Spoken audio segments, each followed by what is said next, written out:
മാഷേ, നമ്മുടെ രാജ്യത്തും കേരളത്തിലും നിരവധി ട്രെയിൻ അപകടങ്ങൾ നടന്നിട്ടുണ്ട്. അതിൽ നമ്മളെ നടുക്കിയ ആദ്യത്തെ ട്രെയിൻ ദുരന്തമാണ് പെരുമൺ ദുരന്തം. അതിപ്പോൾ നടന്നിട്ട് 36 വർഷമായി. എനിക്ക് 12 വയസ്സുള്ളപ്പോഴാണ് ഞാൻ 88-ലാണ്. അതെ, ഞാനന്ന് 7ാം ക്ലാസ്സിൽ പഠിക്കുന്നത്. ദൂരദർശൻ വന്ന് ഇങ്ങനെ പതുക്കെ പതുക്കെ TV പ്രചാരത്തിൽ വന്നുകൊണ്ടിരിക്കുന്ന കാലമാണ്. അന്നത്തെ ആ ഭീകര ദൃശ്യം, ഈ ട്രെയിൻ പാളം തന്നെ വളഞ്ഞ് കായലിലേക്ക് പോയിരിക്കുന്നു, ബോഗികൾ കായലിൽ വീണിരിക്കുന്നു. ആ ദൃശ്യം സത്യത്തിൽ ഭയാനകമായിരുന്നു. ഇതിനെക്കുറിച്ച് നിരവധി അന്വേഷണങ്ങൾ നടന്നിട്ടുണ്ട് നമ്മുടെ റെയിൽവേയുടെ ഭാഗത്തു നിന്നൊക്കെ. പക്ഷേ അന്വേഷണങ്ങൾ ശരിയായ റിപ്പോർട്ടുകളൊന്നും പുറത്തു വന്നില്ല. വന്ന റിപ്പോർട്ടുകൾ ഈ ദുരന്തത്തിനിരയായവരെയും അതിൽ കൊല്ലപ്പെട്ടവരെയൊക്കെ കൊഞ്ഞണം കുത്തുന്ന, പരിഹസിക്കുന്ന രീതിയിലായിരുന്നു റിപ്പോർട്ടുകൾ. ഇപ്പോൾ ഈ റിപ്പോർട്ടുകളെക്കുറിച്ച് എന്തോ ഒരു പുതിയ വിവരം പുറത്തു വന്നിട്ടുണ്ട്. എന്താണ് മാഷേ അതിനെക്കുറിച്ച് പറയാനുള്ളത്? അത് വളരെ പ്രധാനപ്പെട്ട ഒരു വാർത്തയാണ്. നമ്മുടെ മലയാള പത്രങ്ങൾ അത് വേണ്ട വിധം ശ്രദ്ധിച്ചില്ല എന്നെനിക്ക് തോന്നുന്നു. എന്താ കാര്യം എന്ന് വെച്ചാൽ, ഇപ്പോൾ പ്രശാന്ത് പറഞ്ഞ പോലെ പെരുമൺ ദുരന്തം എങ്ങനെ ഉണ്ടായി, അതിന് ഒരുപാട് ഊഹങ്ങളും ഒരുപാട് അന്വേഷണങ്ങളും ഒരുപാട് തരത്തിലുള്ള പല കോണുകളിൽ നിന്ന് പരസ്പര വിരുദ്ധമായ കാരണങ്ങളൊക്കെ കണ്ടെത്തിയിരുന്നു. പക്ഷേ ശരിയായ കാരണം കണ്ടെത്താൻ ഇന്ത്യൻ റെയിൽവേ നിയോഗിച്ച ഒരു കമ്മീഷൻ റിപ്പോർട്ടുണ്ട്. ഇന്ത്യൻ റെയിൽവേയുടെ ഏറ്റവും ഉയർന്ന സുരക്ഷാ ഉദ്യോഗസ്ഥൻ, റെയിൽവേ പ്രൊട്ടക്ഷൻ കമ്മീഷണർ, അതിൻ്റെ ചുമതല വഹിച്ചു. അദ്ദേഹം വളരെ സമഗ്രമായ അന്വേഷണം നടത്തി റിപ്പോർട്ട് തയ്യാറാക്കി. ആ റിപ്പോർട്ട് തയ്യാറാക്കിയിട്ട് ഇപ്പോൾ 36 കൊല്ലമായി. ഇപ്പോൾ റിപ്പോർട്ട് കൊടുത്തിട്ടെങ്കിൽ 35 കൊല്ലമെങ്കിലും കഴിഞ്ഞിട്ടുണ്ടാവും, ഒരു കൊല്ലം എടുത്താൽ തന്നെ. പക്ഷേ ആ കമ്മീഷൻ റിപ്പോർട്ട് ഭദ്രമായി ഇന്ത്യൻ റെയിൽവേയുടെ കയ്യിലുണ്ട്. പക്ഷേ ഇന്ന് വരെ ആ ദുരന്തത്തിന് ഇരയായവർക്കോ അവരുടെ കുടുംബങ്ങൾക്കോ പൊതുജനത്തിനോ റെയിൽവേയിൽ യാത്ര ചെയ്യുന്നവർക്കോ ന്യായമായും അറിയാൻ നിർബന്ധമായും അറിയാൻ അർഹതയുള്ള ഒന്നാണ് ആ റിപ്പോർട്ട്. ആ റിപ്പോർട്ട് ഇന്ന് വരെ ഇന്ത്യൻ റെയിൽവേ പുറത്തു വിട്ടിട്ടില്ല, വെളിച്ചം കണ്ടിട്ടില്ല. അവർ അത് വളരെ കൃത്യമായി ഭദ്രമായി സൂക്ഷിച്ചു വെച്ചിരിക്കുകയാണ്, പുറത്തു വിട്ടില്ല.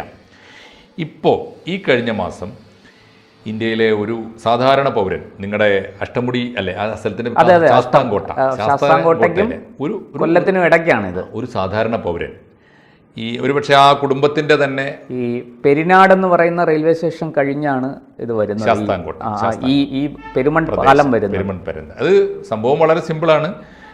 ഒന്നാലോചിച്ച് നോക്കൂ, ആ രാത്രി ജൂലൈ 8 അല്ലേ, 88 ജൂലൈ 8-ന് അതെ, ബാംഗ്ലൂരിൽ നിന്ന് തിരുവനന്തപുരത്തേക്ക് വന്ന ഐലൻഡ് എക്സ്പ്രസ് പാളം തെറ്റുകയാണ്. തിരുവനന്തപുരം വഴി കന്യാകുമാരിക്ക് പോകുമായിരുന്നു ഐലൻഡ് എക്സ്പ്രസ്.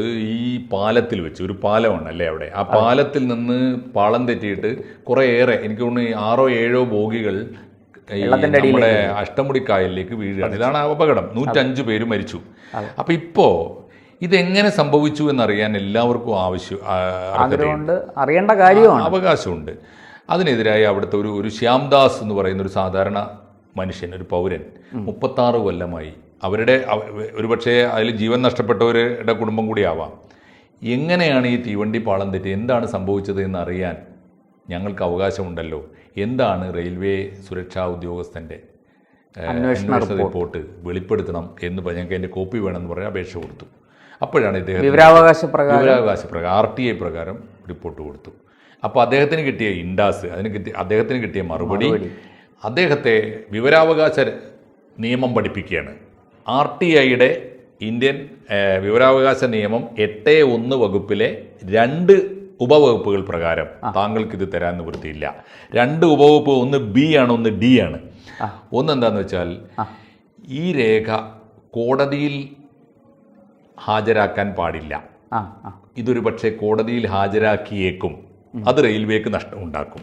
കോടതിയിൽ ഹാജരാക്കിയാൽ ഒരു പക്ഷേ റെയിൽവേയുടെ ഭാഗത്ത് നിന്ന് വീഴ്ച പറ്റിയതാണ് എന്ന് കണ്ടാൽ ഒരു പക്ഷേ ഈ മരിച്ചുപോയ പലർക്കും കൂടുതൽ നഷ്ടപരിഹാരം കൊടുക്കേണ്ടി വരും. 2 D വകുപ്പ്, ഇത് വ്യാവസായിക രഹസ്യമാണ് എന്ന് പറഞ്ഞാൽ കൊമേഴ്സ്യൽ സീക്രട്ടാണ്, കൊമേഴ്സ്യൽ കോൺഫിഡൻഷ്യലാണെന്ന് പറയാം. എന്ന് പറഞ്ഞാൽ റെയിൽവേക്ക് പറ്റിയൊരു വീഴ്ച അത് റെയിൽവേയുടെ കോമ്പീറ്റൻസിയെ ബാധിക്കും, റെയിൽവേക്ക് പറ്റിയതാണെങ്കിൽ. അതുകൊണ്ട് ഈ 2 കാരണപ്രകാരം അത്തരത്തിലുള്ള രഹസ്യങ്ങൾ എന്ന് വെച്ചാൽ, ഒരു സ്ഥാപനത്തിൻ്റെ വ്യാവസായികമായ വളർച്ച നന്മയെ അത് ബാധിക്കുമെങ്കിൽ കൊടുക്കേണ്ടതില്ല. കോടതിയിൽ ഹാജരാക്കിയിട്ട് സ്ഥാപനത്തിന് ദോഷം വരുത്തുമെങ്കിലും കൊടുക്കേണ്ടതില്ല എന്ന 2 വകുപ്പ് RTIയുടെ 8(1) അതുകൊണ്ട് താങ്കൾക്ക് തരാൻ നിവൃത്തിയില്ല. അതാണ് അദ്ദേഹത്തിന് കിട്ടിയ മറുപടി. ഇദ്ദേഹം ഇതിനെതിരായിട്ട് പരാതി കൊടുത്തു. ചീഫ് ഓഫീസർക്ക്, പ്രൊട്ടക്ഷൻ ഓഫീസർക്ക്, റെയിൽവേയുടെ chief of public information information ഇദ്ദേഹത്തിന് സദേൺ റെയിൽവേയിൽ നിന്നാണ് ഇൻഫർമേഷൻ ഓഫീസർ കൊടുത്തത്. അതിൻ്റെ മേലധികാരിക്ക് പോയി. മേലധികാരി ഇതേ താഴേന്ന് കിടത്തിയ RTI റിപ്പോർട്ട് തന്നെ ശരിവെച്ചു. അത് തരാൻ നിർവാഹമില്ല. അതെ. ഇപ്പോൾ ഒടുവിൽ ഇൻഫർമേഷൻ കമ്മീഷണർ ഏറ്റവും അവസാനത്തെ ആള് ഇൻഫർമേഷൻ കമ്മീഷണർക്ക് പരാതി കൊടുത്തു. അദ്ദേഹവും ഇത് ശരിവെച്ചു. ഇതാണ് ഇപ്പോഴുള്ള ചിത്രം. അതുകൊണ്ട് ഇദ്ദേഹം മാത്രമല്ല ചോദിക്കുന്നത്, മനുഷ്യരൊക്കെ ചോദിക്കുന്നത്, മലയാളികൾ നിർബന്ധമായും ചോദിക്കുകയും വേണം. റെയിൽവേ യാത്രക്കാർ അനിവാര്യമായും ചോദിക്കണം. ചോദ്യം ഇതാണ്: എന്താണ് പെരുമൺ ദുരന്തത്തിന് കാരണം?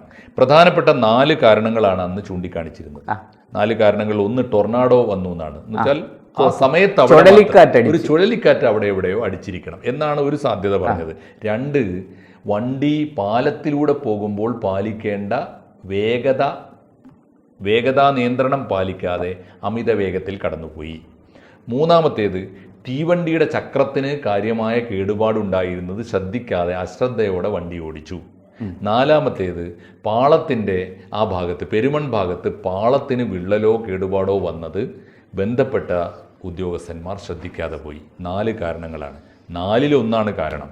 ഇതിലേതാണെന്ന് അറിയാൻ നമുക്ക് അവകാശമില്ല എന്നാണ് പാവപ്പെട്ട ഇന്ത്യൻ പൗരന്മാരോട് ഇന്ത്യൻ റെയിൽവേയുടെ ഉത്തരവാദപ്പെട്ട ഉദ്യോഗസ്ഥന്മാർ, പ്രൊട്ടക്ഷൻ ഉദ്യോഗസ്ഥന്മാരും ഇൻഫർമേഷൻ ഉദ്യോഗസ്ഥന്മാരും പറയുന്നത്. മാഷിപ്പോൾ പറഞ്ഞ ഈ വേഗത്തിൻ്റെ കാര്യമുണ്ടല്ലോ, അതിന് സാധ്യത നല്ലപോലെ ഉണ്ട്. ആ ട്രെയിനിൽ യാത്ര ചെയ്തിരുന്ന ആളിനോട് ഞാൻ സംസാരിച്ചിട്ടുണ്ട്, രക്ഷപ്പെട്ടയാൾ. അന്ന് അതായത് എന്നെ ഇംഗ്ലീഷ് പഠിപ്പിച്ചിരുന്ന പ്രൊഫസർ രാജൻ തമ്പാൻ, അദ്ദേഹം MG കോളേജിൽ HOD ഒക്കെ ആയിട്ട് തിരുവനന്തപുരത്ത്, ഒറ്റപ്പാലം കോളേജിൽ, പന്തളം NSS കോളേജിൽ, അതുപോലെ ഇവിടെ കണ്ണൂർ ഒക്കെ അദ്ദേഹം പഠിപ്പിച്ചിരുന്നു. അപ്പോൾ അദ്ദേഹം അന്ന് എനിക്ക് തോന്നുന്നു ഈ കോളേജിൽ നിന്ന്, പന്തളം NSS കോളേജിൽ പഠിപ്പിക്കുന്ന കാലത്തായിരിക്കണം, അദ്ദേഹം എങ്ങനെയോ ഇവിടെ വന്നിട്ട് ട്രെയിനിൽ കയറി വീട്ടിലേക്ക് മടങ്ങുകയാണ്, ഈ കായംകുളത്ത് എന്തോ വന്നിട്ട്. അപ്പോൾ അദ്ദേഹം വരുന്ന വഴിക്ക് ഈ ട്രെയിൻ ഇങ്ങനെ വളരെ സ്പീഡിൽ വരുന്നു, പാലത്തെ കയറുന്നു. അപ്പോൾ പുള്ളി ഈ ഡോറിൻ്റെ അടുത്തായിട്ടുള്ള, അന്ന് ഈ സ്ലീപ്പർ ക്ലാസ്സിലാണ് പുള്ളി ഇരിക്കുന്നത്, ഡോറിൻ്റെ അടുത്ത ഭാഗത്തുള്ള ആ സ്ലീപ്പർ ഇതിലാണ്, നമ്മുടെ ഈ RAC വരുന്ന അതിലാണ് അദ്ദേഹം ഇരിക്കുന്നത്. അത് അവിടെ വെച്ച് ട്രെയിൻ, പുള്ളി ഇങ്ങനെ പാലത്തെ കയറുന്നു, ഭയങ്കര വേഗത്തിൽ വരുന്നു, ഒരു വല്ലാത്ത ശബ്ദം കേൾക്കുന്നത് പോലെ അദ്ദേഹത്തിന് തോന്നി. ഒരു ഈ ബ്രേക്ക് ചെയ്യുന്ന മാതിരിയുള്ള ഒരു ശബ്ദം കേൾക്കുന്നത് പോലെ തോന്നി. പെട്ടെന്ന് ട്രെയിൻ മറിയായിരുന്നു. ഫ്രാക്ഷൻ ഓഫ് ദ സെക്കൻഡ് കൊണ്ട് ട്രെയിൻ മറിയായിരുന്നു. അപ്പോൾ അദ്ദേഹത്തെയും ഈ റെയിൽവേ എൻക്വയറിക്ക് വിളിച്ചു. അപ്പോൾ റെയിൽവേയുടെ ആൾക്കാർ ഇദ്ദേഹത്തിനോട് ചോദിച്ചു, അങ്ങേക്ക് എന്താണ് പറയാനുള്ളതെന്ന് ചോദിച്ചു. അപ്പോൾ അദ്ദേഹം വളരെ സിമ്പിളായിട്ട് കുറേ വലിയ കട്ടിയുള്ള ബുക്കുകൾ ഇങ്ങനെ ഒരു നീണ്ട മേശയുടെ ഇതിലിങ്ങനെ അടുക്കി വെച്ചു. ഈ ട്രെയിൻ ബോഗികൾ ഡെമോൺസ്ട്രേറ്റ് ചെയ്തു. എന്നിട്ട് ഒരാളിനോട് പറഞ്ഞു, ഇത് പതുക്കെ ഒരു സാമാന്യ വേഗത്തിലൊന്ന് തള്ളാൻ പറഞ്ഞു. ഒരാൾ തള്ളി. ഇദ്ദേഹം വളരെ പെട്ടെന്ന് ഏറ്റവും മുമ്പിലുണ്ടായിരുന്ന പുസ്തകം, അപ്പോൾ ഈ പുസ്തകങ്ങളിങ്ങനെ ഒരു കൃത്യമായ ഒരു അടുക്കിൽ ഇതിങ്ങനെ മുന്നോട്ട് നീങ്ങുകയാണ്. അവിടെ അപ്രതീക്ഷിതമായിട്ട് ഇദ്ദേഹം കൈയെടുത്ത് വെച്ച് അത് തടഞ്ഞു. ഈ തടഞ്ഞതും ആദ്യത്തെ ബുക്ക് അവിടെ നിന്നു, അതൊന്ന് പൊങ്ങിത്താഴ്ന്നു. തൊട്ട് പുറകെയുള്ള ബുക്ക് പൊങ്ങിയിട്ട് ഈ 2-3 ബുക്കുകൾ ഈ മേശപ്പുറത്തുനിന്ന് തെന്നി താഴേക്ക് വീണു. എന്നിട്ട് അദ്ദേഹം പറഞ്ഞു, ഇതിൽ കൂടുതലായിട്ട് ഞാൻ എന്തെങ്കിലും പറയണോ എന്ന് ചോദിച്ചു. ഒന്നും പറയേണ്ടത്. റെയിൽവേ ഒന്നും മിണ്ടിയില്ല. അവർ അദ്ദേഹത്തെ മടക്കി അയച്ചു. അദ്ദേഹം കുറെ കാലം അമിതമായ വേഗത്തിൽ വരികയും ഏതാണ്ട് പാലത്തിന്റെ 1/4 ഭാഗം എത്തിയപ്പോൾ ബ്രേക്ക് ചെയ്യുകയും ചെയ്തു. എന്തോ കണ്ടിട്ട് ബ്രേക്ക് ചെയ്തു. ആ ബ്രേക്ക് ആണ് ഇതിൻ്റെ അപകടത്തിന് കാരണം. ഒന്നുകിൽ ഡ്രൈവറുടെ പരിചയക്കുറവ്, അല്ലെങ്കിൽ അശ്രദ്ധ. ഈ പാളം കഴിഞ്ഞാൽ, ഈ പെരുമൺ അഷ്ടമുടി പാലം കഴിഞ്ഞാൽ പിന്നെ ഒരു S വളവാണ്. ഇങ്ങനെ ഒരു S വളവിൻ്റെ ഒരു എൻഡിലാണ് ഈ പാലം വരുന്നത് വാസ്തവത്തിൽ. അപ്പോൾ ആ പാലത്തിലേക്ക് കയറി കഴിഞ്ഞപ്പോൾ ഡ്രൈവർക്ക് അമിത വേഗമാണെന്ന് തോന്നിയിട്ട് ഡ്രൈവർ ബ്രേക്ക് ചെയ്തതാവാം. അങ്ങനെ സംഭവിക്കാം. ബോധ്യം വന്നതും ബ്രേക്ക് ചെയ്ത് ഈ പാലത്തിൻ്റെ രണ്ട് വശവും വളരെ തുറസായി കിടക്കുന്ന, അപ്പുറത്ത് രണ്ട് കരയിലും ഭൂമിയില്ല, കായലാണ്, അടിവശം വാക്വമാണ്, ട്രെയിൻ നിന്നില്ല, ബോഗികൾ തമ്മിലിടിച്ചു വീണു. ഇതായിരിക്കാം സംഭവിച്ചിരിക്കുന്നത്. ഇത് സാറിൻ്റെ ഒരു നിഗമനമാണ്, അത് ശരിയാണെന്നല്ല പറയുന്നത് തീർച്ചയായിട്ടും. പക്ഷേ എന്തായാലും ടൊർണാഡോ, പക്ഷെ അദ്ദേഹവും ഒരുപാട് പരാതികൾ, അപ്പോൾ ടൊർണാഡോ എന്ന് പറഞ്ഞപ്പോൾ അദ്ദേഹം വളരെ മാരകമായിട്ട് തിരിച്ച് മറുപടി അതിന് പറഞ്ഞു. എന്തായാലും ഈ അദ്ദേഹവും പരാതിയും കേസും ഒക്കെ ആയിട്ട് പല വഴിക്ക് പോയതാണ്. പക്ഷെ ഒരു ഫലവും ഉണ്ടായില്ല. ഇന്ത്യ ഗവൺമെൻറ് തിരിഞ്ഞു നോക്കിയില്ല, റെയിൽവേ തിരിഞ്ഞു നോക്കിയില്ല, സംസ്ഥാന ഗവൺമെൻറ് തിരിഞ്ഞു നോക്കിയില്ല. അദ്ദേഹം പറയണം, എനിക്ക് നഷ്ടപരിഹാരമൊന്നും വേണ്ട, ഇതിൻ്റെ സത്യം പുറത്തു വരണം, ഇനി ഇത്തരം അപകടം ഉണ്ടാകരുത്. പക്ഷെ അതിന് യാതൊരു വിലയും പരിദേവനങ്ങൾക്ക് റെയിൽവേ കൽപ്പിച്ചില്ല, ഗവൺമെൻറ്റുകൾ കൽപ്പിച്ചില്ല. അത് തന്നെയാണ് 36 വർഷമായി തുടരുന്നത്. ഈ സത്യത്തിൽ ഈ ദുരന്തത്തിന് ഇരയായ മനുഷ്യരോട് നീതി കാണിക്കാതിരിക്കാനാണ്, സത്യത്തിൽ അവർക്ക് അർഹമായ നഷ്ടപരിഹാരം പോലും കൊടുക്കാതിരിക്കാനാണ് ഈ കള്ളത്തരം കാണിച്ചത്. ഇന്ത്യയിലെ ഏറ്റവും വലിയ പൊതുമേഖലാ സ്ഥാപനമാണ് അത് ചെയ്തത്. ഒപ്പം ഒരു കാര്യം കൂടി ചേർത്ത് പറഞ്ഞാലേ ഇത് പൂർത്തിയാവുള്ളൂ. നമ്മുടെ വിവരാവകാശ നിയമം ഏറെ കൊട്ടിഘോഷിക്കപ്പെട്ട രാജ്യത്തെ വലിയ ഭരണപരിഷ്കാരമാണ്. അതിനെ ഒട്ടും നമ്മൾ കുറച്ച് കാണേണ്ടതില്ല. കാരണം ഇന്ത്യൻ പൗരന് എന്തും അറിയാൻ അവകാശമുണ്ട് എന്നതാണല്ലോ. പക്ഷെ അതിൽ ഇപ്പോൾ രാജ്യസുരക്ഷയുമായി ബന്ധപ്പെട്ട ചിലതിനൊക്കെ ഇളവ് കൊടുക്കാമെന്നല്ലാതെ നമ്മുടെ ഒരു പൊതുമേഖലാ സ്ഥാപനത്തിൻ്റെ ഭാവിയെ ബാധിക്കുമെന്ന് കരുതി ആ പൊതുമേഖലാ സ്ഥാപനത്തിലെ ജനങ്ങളുടെ നികുതിപ്പണം കൊണ്ട് ജീവിക്കുന്ന ഉദ്യോഗസ്ഥന്മാർ കാണിക്കുന്ന അബദ്ധങ്ങൾ മൂടിവെക്കാൻ വകുപ്പ് കൊടുക്കുന്നത് വലിയ നെറികേടാണ്. മാത്രമല്ല രാജ്യത്തോട് ചെയ്യുന്ന ദ്രോഹവും കൂടിയാണ്. അതുകൊണ്ട് നമ്മുടെ വിവരാവകാശ നിയമത്തിൽ ആവശ്യമായ അടിയന്തരമായ മാറ്റങ്ങൾ വരുത്താൻ ഈ ഏറ്റവും ഒടുവിലത്തെ വാർത്തയെങ്കിലും പ്രേരകമാകട്ടെ എന്നുകൂടി ആശംസിച്ചുകൊണ്ട്, തീർച്ചയായിട്ടും പെരുമൺ ദുരന്തത്തിൻ്റെ ഇരകളായ മനുഷ്യർ 105 മനുഷ്യരുടെ ജീവൻ, എത്രയോ പേർക്ക് പരിക്കേറ്റ് ആശുപത്രി കിടന്നത്, അവരോട് ആര് നീതി കാണിക്കും എന്ന ചോദ്യം പൊതുജനങ്ങൾക്ക്, പ്രേക്ഷകർക്ക് നമുക്ക് വിട്ടുകൊടുക്കാം. അവർ എന്തെങ്കിലും ഉത്തരം കിട്ടുമായിരിക്കാം, എന്തെങ്കിലും ഇവർക്കെല്ലാം നീതി കിട്ടുമായിരിക്കാം, അല്ലെങ്കിൽ ഇവരുടെ മറ്റ് കുടുംബാംഗങ്ങൾക്ക് നീതി കിട്ടുമായിരിക്കാം, പ്രതീക്ഷ കൊടുക്കാമെന്നാണോ എന്നൊക്കെ നമുക്ക് കരുതാമെന്നേ. എന്ത് ചെയ്യാം അല്ലേ? തീർച്ചയായിട്ടും. പക്ഷേ ഈ വാർത്ത മലയാള മാധ്യമങ്ങൾ അവഗണിച്ചു. പ്രത്യേകിച്ച് മലയാളത്തിലെ മാധ്യമങ്ങൾ അതിവേഗമാണ്. മറവി നമ്മളെ വല്ലാതെ സങ്കടമുള്ള കാര്യം. തീർച്ചയായിട്ടും അത് കാണേണ്ടവർ ഇനിയെങ്കിലും കണ്ണു തുറന്ന് കാണട്ടെ. തീർച്ചയായും.